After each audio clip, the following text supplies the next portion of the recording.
yerde değiliz de aynı yere bağlıyız. Bir gelir sunması ve buna bağlı olarak Diyarbakır'ın kısa dönemde sunabileceği güzelliklerle çok kısa sürede sonuç alacak bir zenginlik taşıması bizim en büyük avantajlarımız olacak. Bir ivme kazandırmak için bir aradayız. 2023 hedeflemesine doğru giderken şüphesiz hem ziyaretçi, turist sayısında yerli ve yabancı, hem de istihdam edilecek, doğrudan istihdam edilecek insan sayısında.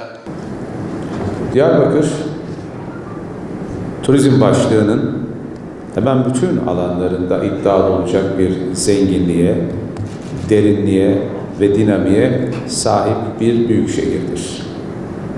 Somut olan bu varlığının yanında UNESCO tarafından çok önemsenen ve son yıllarda giderek gelişen somut olmayan kültürel miras dediğimiz insanlığın sahip olduğu kültürel değerlerin taşınmasında da Diyarbakır gerçekten çok önemli birikimleri ve zenginlikleri bulunan bir şehirdir.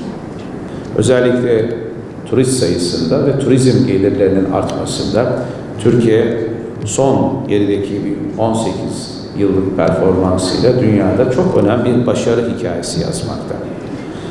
Şimdi bu büyük hikayenin Diyarbakır başlığını ve Diyarbakır ayağını da bizler yazacağız ve oluşturacağız.